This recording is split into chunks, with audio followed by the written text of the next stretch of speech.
د جلال آباد ښار په نجیب الله تره کې لوبغالي کې د کرکټ دا سیالۍ د هیواد د 8 ولایتونو ترمنځ پیل شوې چې مسؤلین یې موخه د ځوانانو ترمنځ د یووالي پر رامنځته کېدو سربیره د کرکټ لوبې وده او دغه راز د ولایتونو د اوسیدونکو ترمنځ د فرهنګونو تبادله ښایي.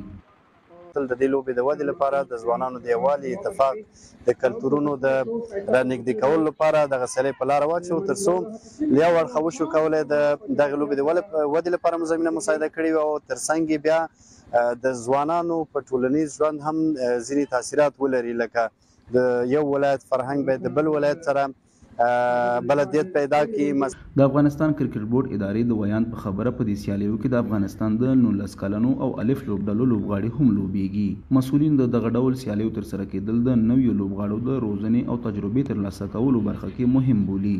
ښې سیالۍ دي او زه هیله لرم چې لوبغاړي به ډېر څه زده کړي، ځکه په نننۍ دوه لوبډلو کې چې ما لوبغاړي ولیدو په دواړو لوبډلو کې داسې لوبغاړي هم وو چې هغوی د افغانستان د کورني کرکټ سترې سیالۍ ترسره کړي دي. نو زه مطمئن یم چې د هغوی شتون به د ځوانو لوبغاړو دپاره په دغه سیالیو کې ګټور وي او ځوان لوبغاړي به د هغوی نه ډېر څه زده کړي.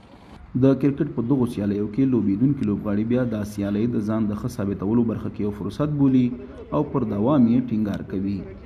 همدغسې خصوصي سکتور ټورنمنټونه چې په لاره اچول کېږي د کرکټ بورډ حمایه ورسره وي او داسې ټورنمنټونه حمایه کړي چې د همدې د لارې نه هغه ځوانان چې استعداد لري او ښه کرکټران دي زحمت وباسي هغه خپل حق او حقوق ته ورسیږي. اته لوبډلې دلته لوبېږي، مثال کابل شو، کندهار شو، کندوز شو، داسې نورې لوبډلې دي.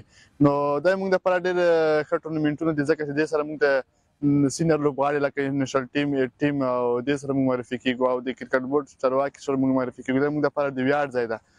د معلوماتو پر بنسټ دغه لوبې به د افغانستان په 8 ولایتونو کې ترسره کیږي او د پایلوبې ګټونکې لوبډله به د دغه جام اتلولي په خپل نوم کړي.